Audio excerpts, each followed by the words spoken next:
Votre cuisine, un univers familier peuplé de bonnes odeurs et de bons produits. Du moins, c'est ce que vous croyez. Mais vos cacahuètes, savez-vous vraiment ce qu'elles contiennent?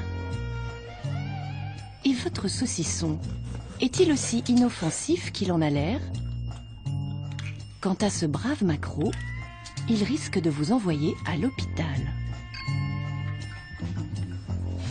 Vous êtes parfaitement sûr de votre salade verte, mais votre saladier, vos couverts en plastique, vous avez bien quelques doutes sur vos lasagnes, mais vous ignorez d'où viennent vos asperges, votre sauce tomate, votre miel ou les fraises de vos yaourts. Que savons-nous vraiment de nos aliments? Nous avons remonté les filières d'approvisionnement de la France jusqu'à l'autre bout de la planète, en Chine. Nous avons rencontré ces experts qui, partout dans le monde, veillent sur notre alimentation. Faut-il avoir peur de ce que nous mangeons? L'insécurité règne-t-elle sur nos assiettes?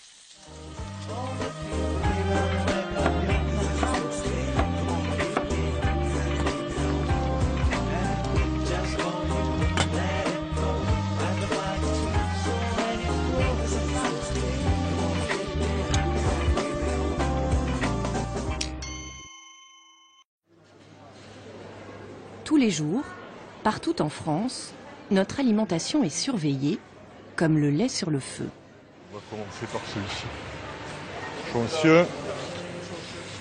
Jean-Michel Emmerich, directeur de la protection des populations. Je suis accompagné de 2 inspecteurs de ma direction. Donc on vient contrôler tout ce qui est hygiène, température, provenance des produits. Ces inspecteurs ont une noble mission, garantir la santé du consommateur. Dans un premier temps, donc, on regarde la température en surface. Là, il y a par exemple 3 degrés, donc 3 degrés c'est parfait. Pour les températures qui sont un peu supérieures, on va vérifier au cœur du produit. Les contrôleurs de la protection des populations, plus connus sous l'ancien nom de la répression des fraudes, vont passer au crible les étals de ce marché.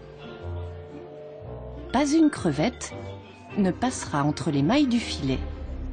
13 degrés 5, 13 degrés 6. Donc là, c'est pas bien du tout, quoi. Plus la température du produit est élevée, plus la bactérie se multiplie rapidement. Et donc, le produit, une fois consommé, peut provoquer des troubles qui sont essentiellement des troubles gastriques ou des migraines très fortes. Et il y a un vrai risque pour la santé humaine. Pas de quartier pour les crevettes, elles finissent au panier. Mettre ça à la poubelle où vous avez 2 kilos de marchandises, au prix où c'est, la mettre à la poubelle, je suis pas d'accord. Donc moi, je vais la consommer. Voilà. Et les inspecteurs ne s'arrêtent pas au petit commerce. Aujourd'hui, 80% de notre alimentation vient des supermarchés. Ils sont donc régulièrement inspectés. Pour cette grande surface, c'est même la 3e fois cette année. 14 derrière. Donc là, c'est sûr que on va le contrôler. Et il n'y a pas que les petits commerçants qui ont des problèmes avec la température. Les sardines, là, c'est clair. Hein. Ici aussi, 9 kilos de sardines terminent dans la benne à ordures. C'est qu'on ne plaisante plus avec la sécurité de nos assiettes. Et il n'y a pas que l'État qui les contrôle. Pour que le consommateur consomme, il doit avoir confiance. Les industriels de l'agroalimentaire et les grandes surfaces ont donc tout intérêt, eux aussi, à vérifier leurs produits. Nous partons pour Merville, près de Lille. Dans l'un des plus importants laboratoires de biologie moléculaire de France. Chaque matin, plus de 3000 échantillons arrivent ici, envoyés par les grandes surfaces, les usines ou les chaînes de restaurants.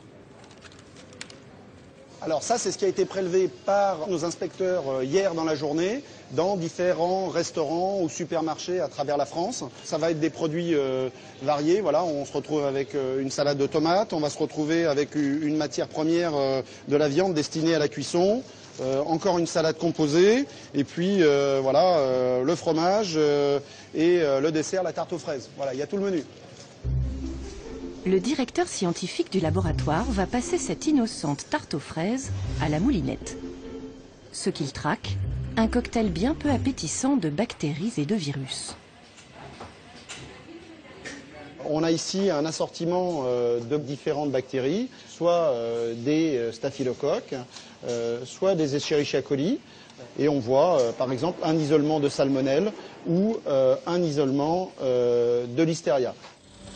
Ces bactéries sont responsables des intoxications alimentaires et des épidémies les plus courantes, comme la listériose ou la salmonellose. Des maladies potentiellement mortelles. Voilà, notre analyse de notre tarte aux fraises se prolonge. On a isolé sur notre boîte des colonies suspects pour salmonelle.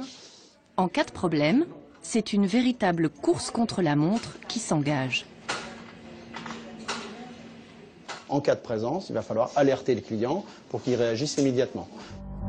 Il faut retirer le produit infecté des rayons. Tous les jours, des produits font l'objet d'un rappel parce qu'ils présentent un danger pour la santé. On en trouve la liste sur Internet. Il y a des plats cuisinés, des desserts, de la charcuterie, comme ce saucisson d'une marque distributeur, retiré des rayons pour cause de salmonelle. Des fromages au lait cru, rappelés pour cause de listeria. Ou encore cette purée pour enfants qui contiendrait des morceaux de métal. Des informations précieuses pour les consommateurs. Mais les grandes surfaces ne sont pas bavardes à ce sujet. Aucune n'a voulu répondre à nos questions. Sur leur site, difficile de trouver des informations. Rien ne les oblige à publier la liste des produits rappelés. Si Carrefour choisit de la mettre en ligne, sur le site d'Auchan, il faut aller tout en bas de la page, là où c'est écrit en tout petit, et à l'avant-dernière ligne. Quant à Leclerc, Casino ou Intermarché, si l'information est sur leur site, alors elle est bien cachée. Car malgré les promesses, notre volonté de transparence, nous vous la dévoilons ici. Nous n'avons rien trouvé. Alors nous avons fait un test avec 2 de ces produits vendus sous marque distributeur. Du thon à la tomate et au penne qui contient en fait du couscous merguez et des salades composées qui portent une mauvaise date de péremption. Un consommateur non averti risque de les manger périmés d'1 mois. En caméra cachée, nous nous rendons dans ces enseignes. Les produits ont bien disparu des rayons, mais les clients qui les ont achetés risquent de ne jamais savoir qu'il y a un problème. Bonjour madame. Dans ce premier magasin, pas d'affiche, aucune information visible sur le produit. L'hôtesse à l'accueil ne semble pas très au courant. Non, j'ai rien, salade. Ah, salade. Ah oui, c'est vrai. Mauvaise date limite de consommation, ça veut dire quoi alors? Ben, ils ont mis une mauvaise date limite de consommation. On n'en saura guère plus. En rayon, une affichette informe bien les clients du problème de date sur les salades. Mais elle est plutôt discrète et ne comporte aucune photo du produit. Dans ce deuxième magasin, là encore, aucun rappel de produit affiché à l'accueil. Il faut consulter le livre d'information à l'autre bout du comptoir. Mais si on ne regarde pas dans le livre, en fait, on ne peut jamais savoir ça. Ouais, c'est ça le problème. Moi, je regarde jamais, sincèrement. Et c'est dans tous les magasins comme Ouais. ça ou... D'accord. Il n'y a jamais d'affiche à côté du produit parce que c'est quand même tellement plus simple Non. de le mettre dans le rayon. Ouais, mais non. C'est jamais dans les rayons. D'accord. Dans ce troisième magasin, on n'a pas plus entendu parler du thon au penne qui fait l'objet d'un rappel. Est-ce que tu as un produit, penne de tomate, que les clients doivent nous ramener parce qu'il y a un problème dessus? Parce que j'ai pas de note moi à l'accueil. C'était affiché, c'est ce jeune homme-là, François qui me l'a donné. Et apparemment le papier, quelqu'un l'a retiré parce qu'elle a été déchirée à force de mettre des sacs dessus. D'accord. Et c'est quoi le souci? Une interférence, donc ça devait être thon à la sauce, ils ont mis des poulets merguez à la place. Donc si j'achète du penne à la sauce tomate, dedans il y a du poulet merguez. Ça fait le coup de la viande de cheval avec... on achète la viande de bœuf, mais on se retrouve avec la viande de cheval. Aïe, aïe, aïe. Pour une information destinée au grand public, les rappels de produits sont plutôt discrets. Trop de mauvaise publicité pour la grande distribution. Malgré cette surveillance, les crises sanitaires se multiplient. Rappelez-vous, Voici l'image qui effraie l'opinion publique d'une vache folle atteinte d'encéphalopathie spongiforme. en 1996, la vache folle, un scandale sans précédent qui fera 214 morts en Europe, dont 23 en France. 3 ans plus tard, c'est la dioxine qui s'invite dans le poulet, puis les œufs, et même la mozzarella. Le bio n'est pas épargné. En 2011, des graines germées bio sont contaminées par Escherichia coli, 30 morts en Allemagne et des tonnes de légumes détruits par erreur. En 2012, la même bactérie touche des steaks hachés et fait une quarantaine de victimes dans plusieurs pays d'Europe. C'est de ces fermes roumaines que tout est parti. De nombreux chevaux... Jusqu'au scandale de la viande de cheval, révélé en février 2013. Cette viande était achetée en Roumanie via des intermédiaires pour le compte de la société française Spanghero, qui fournissent Findus, mais aussi des marques comme Picard ou celles des supermarchés Carrefour ou Auchan. Sans danger pour la santé du consommateur, la fraude a révélé une cascade d'intermédiaires dans la filière des plats préparés à base de viande. Point commun de toutes ces crises, elles touchent plusieurs pays en même temps. Car notre alimentation est aujourd'hui mondialisée. Dans nos plats préparés, les légumes ou la viande viennent parfois du bout du monde. Mais nous n'en savons jamais rien. Les industriels gardent sur la provenance de leurs ingrédients un étrange silence. Nous avons suivi la piste d'un produit en apparence bien de chez nous, la tomate. Nous sommes dans la vallée de Tarascon, près d'Avignon. D'août à début octobre, la récolte bat son plein. Ici, depuis des générations, les producteurs locaux cultivent la tomate de Provence. Venez là, venez là, venez là. Vous pouvez croquer. Ah, c'est la vraie tomate de Provence. Croquer. J'en ai jamais mangé deux, moi. Les autres, tous les jours, on mange ça, en fait, à la maison. Ça, c'est tout le soleil de la Provence qu'on met dans les fûts pour retrouver sur les plats. Cette variété-là, vous ne la trouverez pas sur les marchés, mais dans vos plats cuisinés. C'est-à-dire que sa vocation unique est la transformation industrielle, donc c'est-à-dire faire du jus de tomate, de la sauce tomate, sauce pizza, ou du concentré de tomate à destination des industries agroalimentaires françaises ou étrangères pour les plats cuisinés. La tomate destinée à la transformation, ça représente 200-250 000 tonnes. Sachant que la consommation française de tomates concentrées représente 1 million de tonnes. C'est-à-dire nous produisons en clair entre 20 et 25% de la consommation française. Alors le reste de notre consommation à nous Français, ben, ça provient d'importations Italie, Espagne, Chine essentiellement, quoi. Pour trouver de la tomate chinoise, pas besoin d'aller très loin. À quelques kilomètres, voici l'usine du Cabanon, avec un nom qui sent bon le soleil, Conserve de Provence. Une des plus grosses usines de sauce tomate de la région.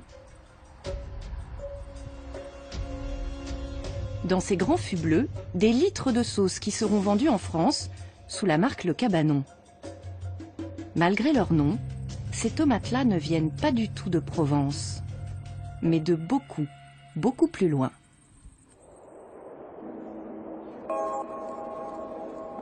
Du Xinjiang, en Chine. Premier producteur agricole mondial, la Chine est devenue le garde-manger de la planète et le premier fournisseur de l'Union européenne. Bienvenue en pays ouïghour, une région totalement dédiée à la culture de la tomate. Sur les routes, des files ininterrompues de camions chargés de tomates à destination des usines Chalkis, un groupe chinois qui a racheté l'usine provençale du Cabanon en 2004. Devant l'entrée de l'usine, les chauffeurs font le pied de grue. Vous allez attendre longtemps avant d'entrer dans l'usine? Oula, pas avant demain matin. Demain matin? ？ Midi même. Le long des files de camions, le jus de tomate dégouline sur la route. Une odeur de pourriture imprègne l'air. Ça fait longtemps qu'on attend. Combien de temps? Ça fait 25 heures que les tomates sont dans le camion. C'est pour ça que ça pue autant.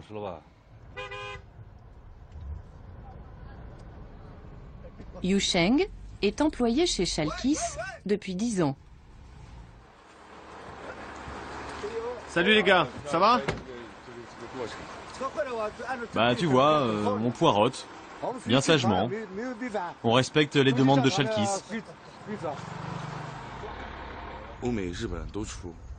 Si toutes les usines du Xinjiang se mettent à tourner à seulement 70% de leur capacité réelle, alors on pourrait répondre à la demande mondiale de concentré de tomates pendant 3 ans. Les autorités ont encouragé ce marché? Oui, bien sûr. Les autorités l'encouragent, surtout que Chalkis est une entreprise qui appartient à l'armée. C'est l'armée qui gère la plupart des champs de tomates de la région. Le groupe Chalkis n'a pas souhaité nous recevoir. Il y a 15 ans, pas une seule tomate ne poussait ici. Le gouvernement a encouragé cette culture pour faire venir des paysans chinois dans cette région, peuplée de la minorité ouïghour. Aujourd'hui, le concentré de tomates du Xinjiang se retrouve sur les pizzas de toute la planète.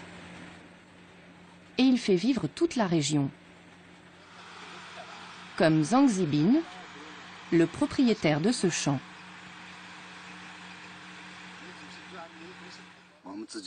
Nous, on ne les mange pas, ces tomates. On n'aime pas trop ça. C'est pour ça qu'ils vendent les concentrés à l'étranger. Nous, on ne fait que les cultiver. Peu de gens consomment les concentrés ici. Mais traiter avec l'armée, ce n'est pas toujours une bonne affaire. En fait, on n'a jamais de contrat avec Chalkis. Ils nous font toujours de belles promesses. Et dès que les récoltes arrivent, ils nous font attendre avec nos camions pendant 3 ou 4 jours. On a même laissé des champs entiers pourrir. Et vous y avez laissé beaucoup d'argent? Oui, mais c'est toujours nous qui payons. Chalkis, ça ne leur fait même pas mal. Mais nous, les petits producteurs, on en bave. Pourquoi Chalkis, l'un des leaders mondiaux du concentré de tomates, a-t-il racheté l'usine française du Cabanon? Pour pouvoir vendre en Europe, sans l'étiquette chinoise, qui fait peur aux consommateurs. Pas la peine d'être provençal pour bien parler de belles tomates. Écoutez. Cette publicité, qui date de 10 ans avant le rachat, semble étrangement visionnaire. Belle tomate, c'est la purée de tomates fraîches gorgées de soleil préparée par le Cabanon. T'es pas cher. Aujourd'hui, la sauce arrive directement de Chine, dans ces grands fûts bleus. Ne reste plus qu'à mettre une étiquette bien française sur une sauce 100% chinoise. Nous consommons donc des produits venus du bout du monde, sans même le savoir. De nombreux légumes de consommation courante viennent quasi exclusivement de Chine, comme par exemple les asperges. Nous sommes dans le Fujian, au sud de la Chine. À 73 ans, Monsieur Yang travaille tous les jours dans son champ d'asperges. Il y a beaucoup de producteurs d'asperges dans la région? Oh oui, beaucoup. Ici, tout le monde plante des asperges. Et qui les achète, vos asperges? Elles partent en Europe de l'Ouest. Là-bas, ils achètent beaucoup d'asperges en beaucoup, qui viennent de Chine. 2 asperges sur 3 consommées en France viennent de champs chinois, comme celui de Monsieur Yang. Dans son village, sur 500 familles, 480 cultivent des asperges. C'est devenu une monoculture destinée à l'exportation. Aujourd'hui, il en a récolté 15 kilos. Il part les vendre à une centrale d'achat de la ville voisine. Ah, voilà la patronne. Madame Lin collecte les asperges des paysans pour le compte des 5 usines de la région. T'as vu, je les ai bien lavés, hein. Monsieur Yang touche 70 centimes d'euros par kilo. Madame Lin les trie par taille et les prépare pour les usines. Celle-ci, je les revends 1,72 € le kilo. Et celle-là, 1,23 €. Plus elles sont grosses, plus elles valent cher. Les usines les revendent ensuite en Europe, à des industriels et à la grande distribution, qui mettront leur propre marque sur le bocal. Quand elles finiront dans votre assiette, elles vous coûteront 15 à 30 € le kilo. Une bonne affaire pour les intermédiaires, moins pour Monsieur Yang. Vous avez gagné combien aujourd'hui? Un peu moins de 4 €. Et ça vous convient? Non. Vous vouliez combien, vous? Un bon prix, ce serait 1,20 € le kilo.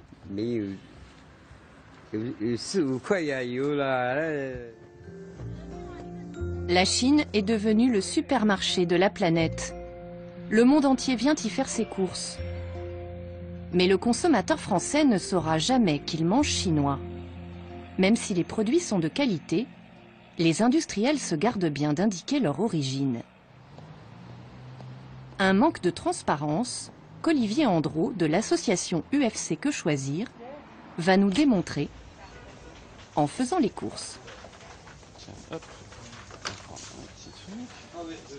Ça, c'est le cas, donc, vous voyez, c'est de la viande bovine, et la viande bovine, obligatoirement, il y a l'indication de l'origine. On voit origine France, c'est très clair. Une obligation depuis la crise de la vache folle.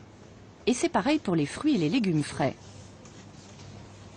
Dans fruits et légumes, il y a une indication obligatoire au niveau européen de l'indication du pays d'origine. Alors ça change pourquoi?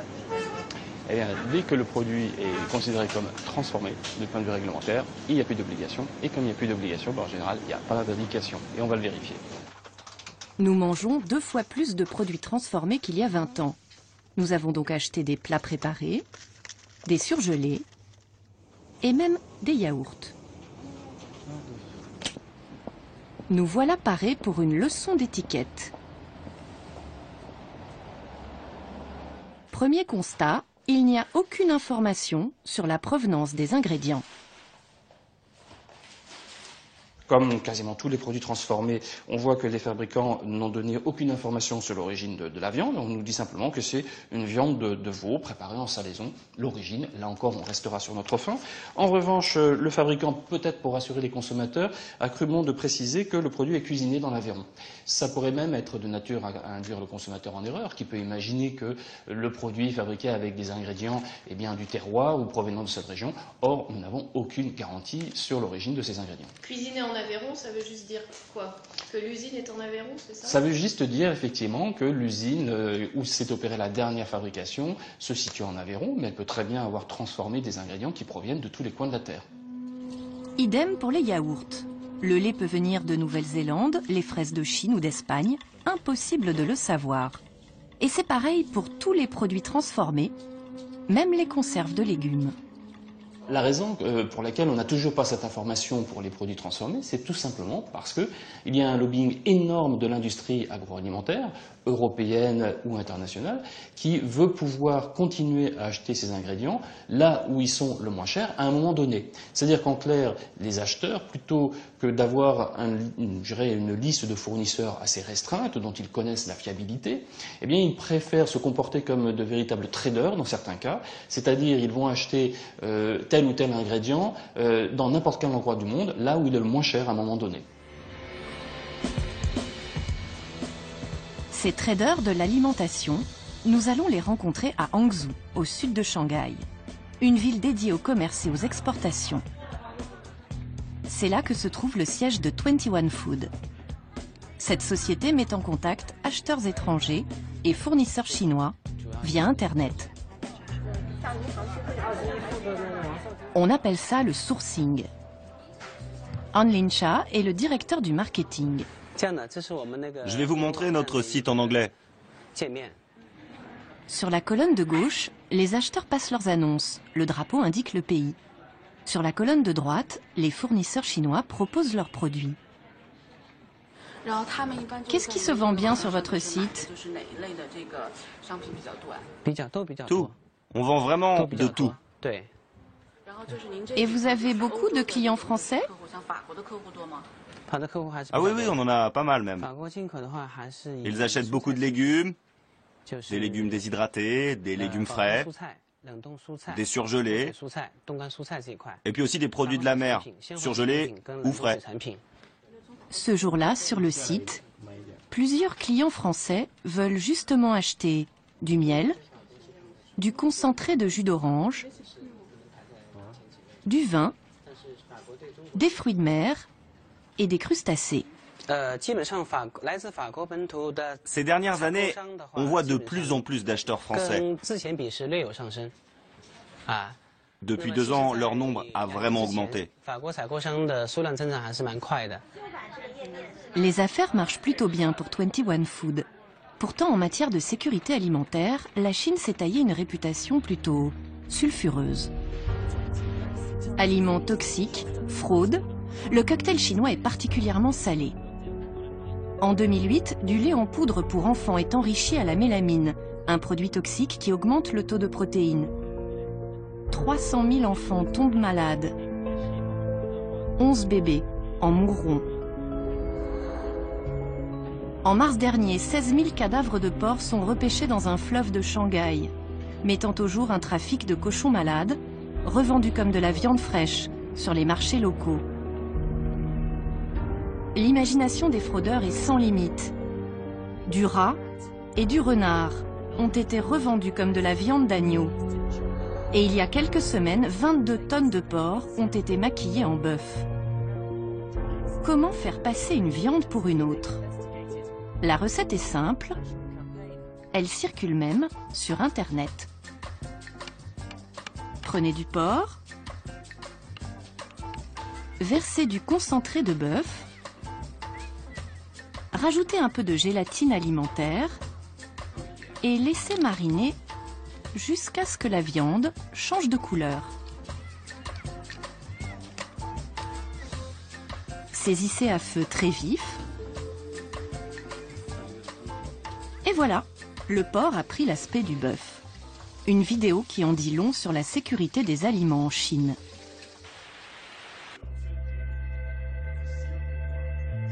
Henri van Ruymbeck dirige une société qui aide les industriels européens à se fournir en Chine. Ces multiples scandales ne semblent pas les inquiéter. Aujourd'hui, qui est-ce qui se fournit en Chine? À peu près tout le monde. On trouve tous les industriels se fournissent en Chine, les distributeurs. Mais ils ne se fournissent pas qu'en Chine, ils se fournissent dans les pays où il y a, du produit, en fait. Donc, le point essentiel, c'est de sélectionner son fournisseur. C'est ça, en fait. Parce que vous trouvez du très bon et vous trouvez du très mauvais. Et l'un à côté de l'autre. Donc, l'important, c'est de sélectionner le fournisseur. Et le seul moyen de sélectionner le fournisseur, ça ne peut pas se faire par téléphone, quoi. C'est d'aller le voir. Retour dans le Fujian. Outre les asperges, on y cultive aussi des agrumes. Comme ces pomelos, de gros pamplemousses destinés au marché européen. Peter Wang travaille pour une société d'audit. Il inspecte les fournisseurs chinois pour le compte d'industriels européens. Aujourd'hui, il va contrôler cette exploitation pour le grossiste Metro.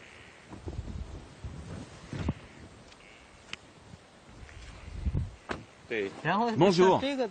Tout le site vous appartient? Oui, oui. Vous avez acheté des forêts et vous les avez transformées en vergers? Oui, c'est ça. Peter a 200 hectares à inspecter. Allez, vous m'emmenez voir? L'audit commence dans les vergers. Les fruits sont encore verts. Ils poussent dans de petits sacs, à l'abri des insectes, mais aussi des jets de pesticides.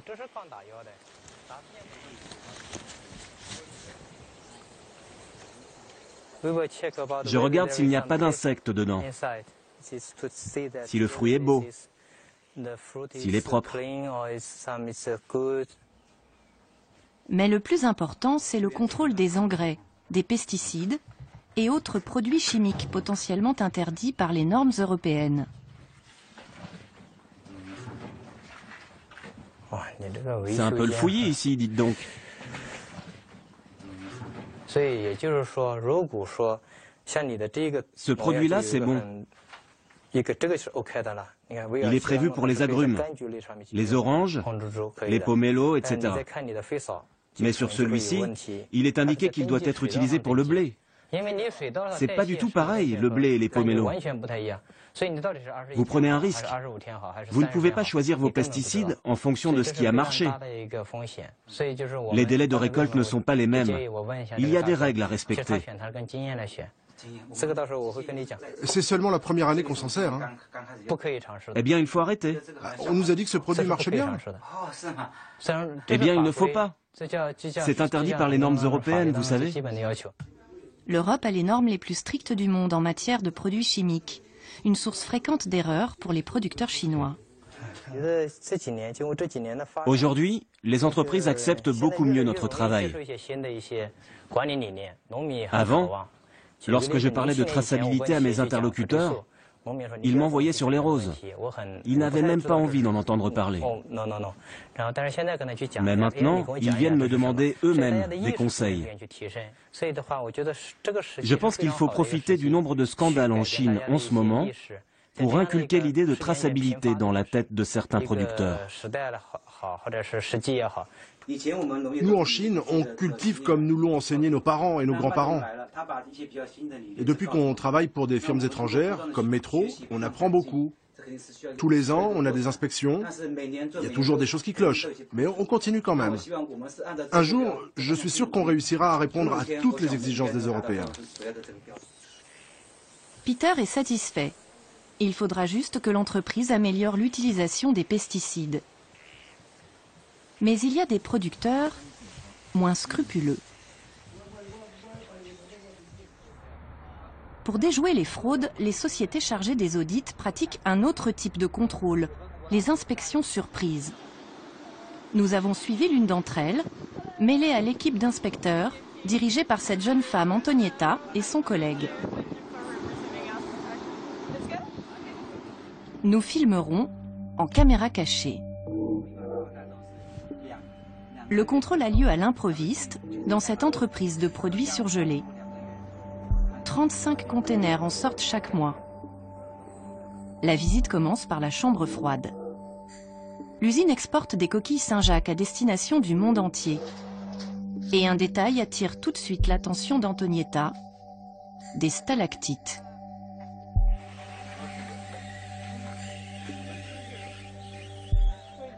Ça veut dire quoi?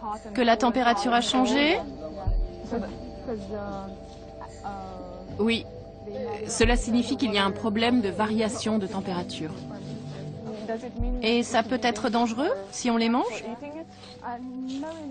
On ne peut pas dire que ce soit vraiment dangereux, mais le problème, si la température varie, c'est que le produit peut sembler congelé à l'extérieur alors qu'il ne l'est pas à l'intérieur. Parfois ça ne se voit pas, mais après 30 jours de bateau, quand ça arrive chez les clients, c'est déjà pourri dedans.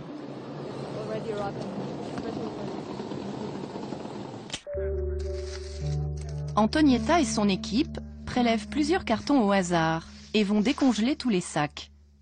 Ce qu'elle cherche, c'est une fraude très courante.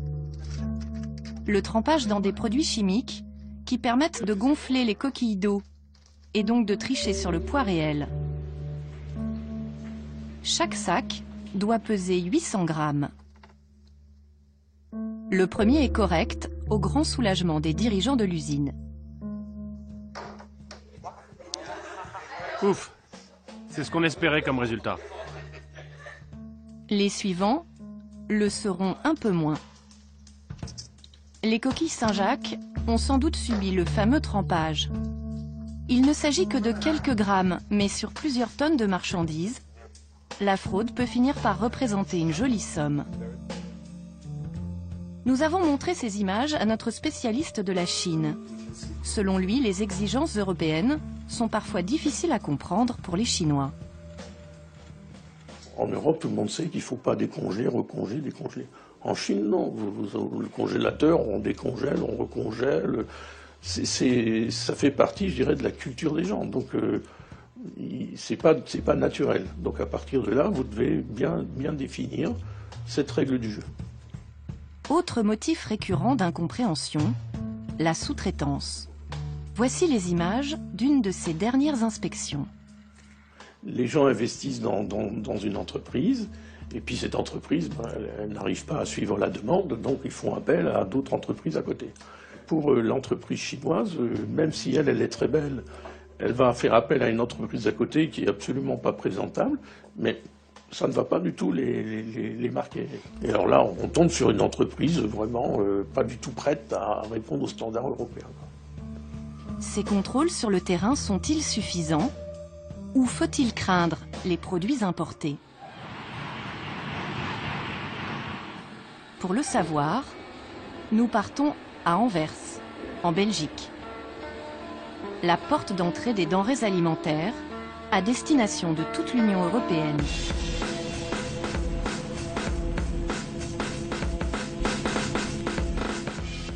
L'Europe est le plus gros importateur mondial de denrées alimentaires. 160 millions de tonnes de marchandises transitent ici chaque année. Comment s'assurer de leur qualité? Tous les matins, des conteneurs sont prélevés sur chaque cargo qui entre au port. Ils sont acheminés par camion jusqu'à cet entrepôt pour être contrôlés. Ce jour-là, c'est un chargement de poulet congelé qui vient du Brésil. Là, on prend des cartons aussi bien devant que derrière ou au milieu. On en prend même tout au fond pour avoir une image globale du chargement et de sa qualité. Stéphane est vétérinaire, mais il passe le plus clair de son temps en cuisine. En fait, un laboratoire d'analyse sensorielle. Le poulet brésilien va faire un petit tour au micro-ondes.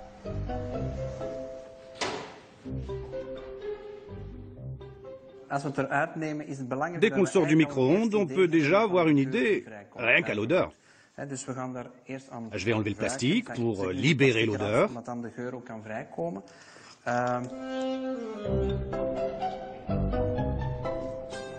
Est-ce que ça a l'air normal? Oui, parfaitement normal. Stéphane prélève des échantillons et les envoie au laboratoire pour subir des analyses plus poussées. Le poulet brésilien va poursuivre sa route, direction les usines de plats préparés, les chaînes de restaurants ou les hypermarchés européens. Mais seuls quelques milliers de conteneurs sont vérifiés chaque année sur les 7 millions qui entrent au port. Alors les contrôles sont ciblés sur les produits et les pays qui statistiquement présentent le plus de risques, comme la Chine, l'Inde ou la Turquie. C'est à Liège, dans ce laboratoire, qu'arrivent les échantillons prélevés dans les conteneurs. Claude est chargé des produits à risque, crevettes, volailles et surtout le poisson. Je vais rechercher une protéine qui s'appelle l'histamine. C'est dangereux?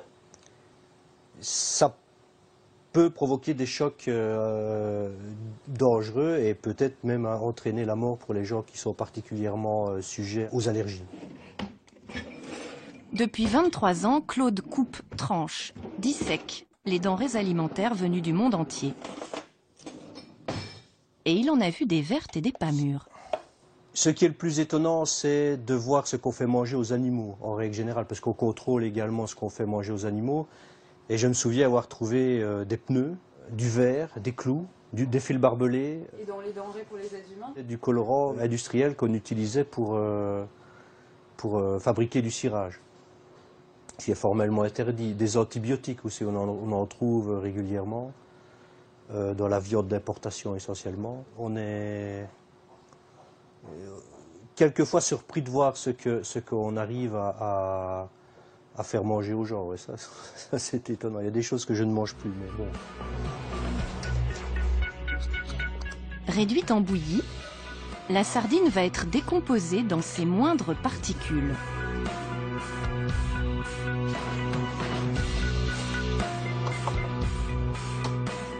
Chaque pic sur l'ordinateur représente une molécule. Et l'histamine est bien là. Cet échantillon dépasse la norme de à peu près une fois. On est à 170,70 mg par kilo. Alors que la norme est Et la norme est à 100. Donc, a priori, c'est quelque chose qui devrait être retiré du marché. La sardine à l'histamine sera donc boutée hors de l'Union européenne. Et il n'y a pas que l'alimentation qui subit ces analyses. À l'étage supérieur, le responsable du laboratoire, Jean-Paul Denuit, va faire passer un mauvais quart d'heure à des spatules. Ces ustensiles de cuisine et assiettes pour enfants en plastique viennent de Chine. Il les soupçonne de contenir des substances très toxiques, les amines aromatiques. Ça peut potentiellement contaminer nos aliments si le plastique n'est pas de bonne qualité, et donc le contrôle a pour but de stopper au niveau des frontières les plastiques de mauvaise qualité dans lesquels il y a un risque potentiel pour le consommateur. Sous l'effet de la chaleur, dans un micro-ondes ou une casserole, ces substances passent dans nos aliments et augmentent le risque de cancer du foie ou de l'estomac. En 2 ans, les douaniers européens ont détruit 200 000 ustensiles de cuisine chinois contenant des amines aromatiques, comme ces 3000 saladiers, passés au pilon il y a quelques jours. Et notre spatule va sans doute suivre le même chemin.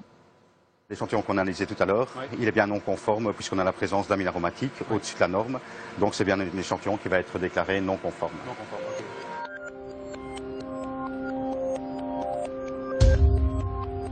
Quelques minutes plus tard, à Bruxelles, l'alarme est donnée dans toute l'Europe grâce à la hotline des alertes alimentaires. Cet immeuble abrite les sentinelles de l'alimentation européenne, le système d'alerte rapide, 13 815 km de frontières, surveillé depuis cet étage. Enrique vient de recevoir l'information concernant les spatules chinoises.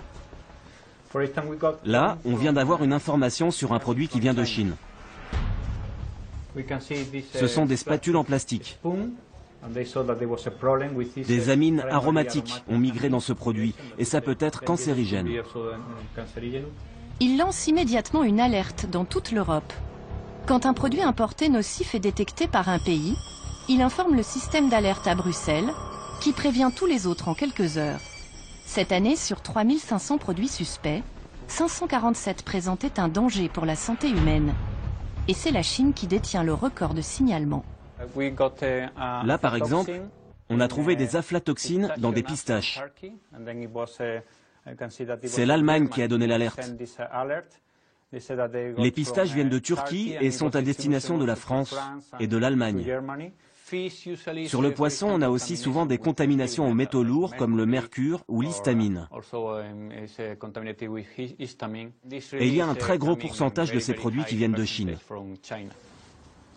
Mais parfois, les produits étrangers sont difficiles à détecter et vont se nicher dans les denrées qui semblent les plus naturelles, comme le miel. Paul Schweitzer est apiculteur. Il produit son miel à l'ancienne, dans son jardin. J'ai des abeilles depuis l'âge de 12 ans. Et je me suis passionné pour la biologie de l'abeille, et tout ce qui est en rapport avec. Donc le miel, la botanique et tout ça. Et c'est un peu comme ça que ça s'est fait. Quand il ne s'occupe pas de ses ruches, il dirige le principal laboratoire français d'analyse sur le miel. Ce jour-là, 15 marques de miel premier prix, vendues en supermarché, vont nous livrer leurs petits secrets. Donc là, on pèse 10 grammes de miel. Le but, c'est de vérifier si le miel n'a pas subi un traitement thermique trop important. Mais il va surtout vérifier l'origine du miel, en analysant au microscope les grains de pollen. C'est un miel d'origine chinoise. Quand on trouve du pollen de théier dans un miel, on est certain qu'il a une origine en principe chinoise, c'est-à-dire asiatique. C'est la seule région du monde où on cultive le théier. Mais paradoxalement, quand vous regardez les pots, c'est jamais marqué origine Chine. Vous ne trouvez jamais. Sur aucun de ces produits vendus en grande surface n'est mentionnée l'origine du miel. L'astuce des industriels, mélanger des miels venant de plusieurs pays, ce qui évite de les mentionner sur l'étiquette. Qu'est-ce que je lis sur l'étiquette? mélange de miel originaire et non originaire de la CE. Ben, tout simplement, légalement, on a le droit de marquer que ça à partir du moment où on met deux miels d'origine différente. C'est-à-dire que le consommateur, ben, il ne sait pas ce qu'il achète, puisque un miel non originaire et originaire de la CE, ben, ça veut dire qu'il provient de la planète Terre. Bon, ben, il peut difficilement venir d'ailleurs, donc on ne sait pas d'où il vient. Bilan, 1 pot sur 3 de miel premier prix contient du miel chinois. Et ce n'est pas tout. En contrôlant les sucres, le professeur Schweitzer repère vite une fraude courante. On va rajouter des sirops de sucre, c'est-à-dire on va rallonger le miel. C'est ce qu'on appelle une adultération, c'est-à-dire si vous prenez une certaine quantité de miel que vous rajoutez autant de sucre dedans, ben vous doublez la quantité de miel, entre guillemets, à vendre, et comme la valeur marchande des sucres est beaucoup plus faible que celle que le miel, vous faites une opération, financièrement, c'est une opération juteuse, quoi. Plusieurs pots contenant du miel d'origine chinoise ont bien été falsifiés. C'est un miel qui est un mélange de Brésil et de Chine, et il y a une falsification par ajout de sucre dedans. Retour en Chine.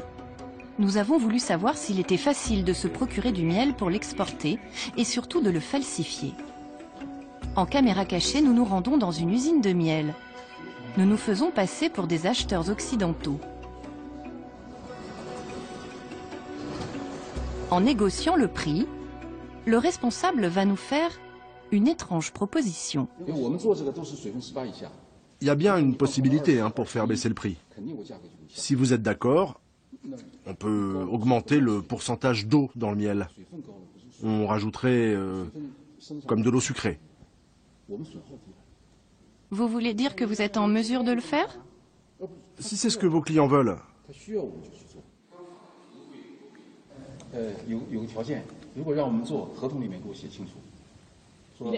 Je peux vous fabriquer du miel très bon marché, en augmentant le pourcentage d'humidité. Mais à condition que vous le marquiez dans le contrat. Sinon, je ne le fais pas. Je prends un trop gros risque. Certains fraudeurs chinois ne se contentent plus de rajouter de l'eau sucrée. Ils sont aujourd'hui capables de créer artificiellement du miel de synthèse. Le professeur Schweitzer va nous en faire la démonstration. On va faire un faux miel du Gâtinais, c'est une appellation française. C'est un des miels pour lequel il est plus facile de faire un faux. Il faut du sucre, 4 grammes de glucose, 3,9 grammes de fructose. encore du sucre, toujours du sucre. Il y a également du maltose et de l'isomaltose. Au total, 6 sucres différents. Tous ces sucres, on les trouve facilement? C'est vraiment les sucres bateaux qu'on trouve les moins chers de la chimie.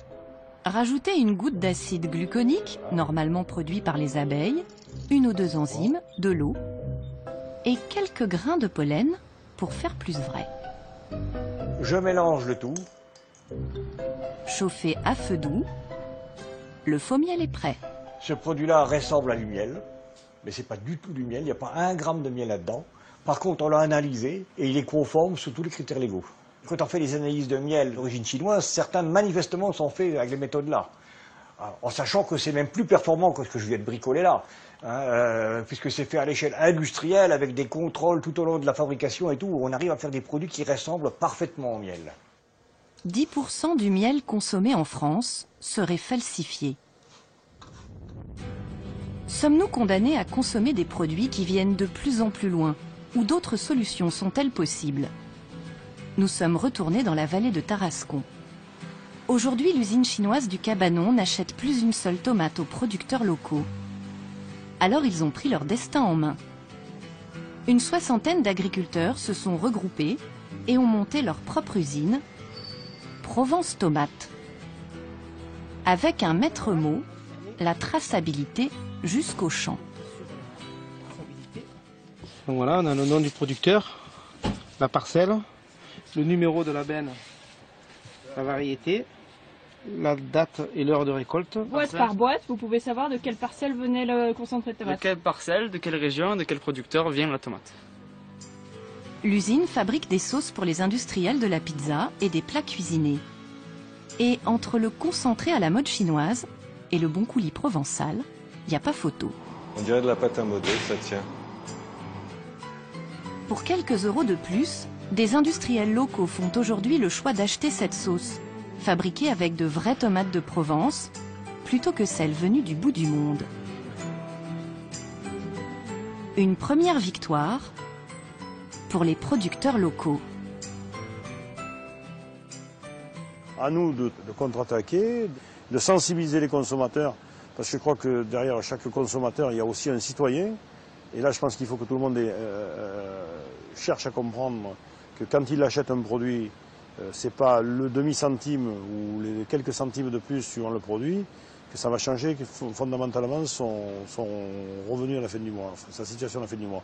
Par contre, si on ne maintient pas de la production chez nous, demain le produit d'importation sera encore plus cher. Les sénateurs l'ont peut-être entendu. Ils viennent de voter un texte qui obligerait les industriels à indiquer la provenance de tous les produits sur leurs plats préparés. S'il est appliqué, alors demain, nous saurons enfin d'où vient ce que nous mangeons. Quant à la Chine, elle bouge aussi. La classe moyenne moderne n'accepte plus les scandales alimentaires à répétition. En quelques mois, le gouvernement chinois vient de procéder à 900 arrestations pour fraude alimentaire. Quand la Chine s'éveillera, elle voudra elle aussi être bien dans son assiette et consommer en toute sécurité.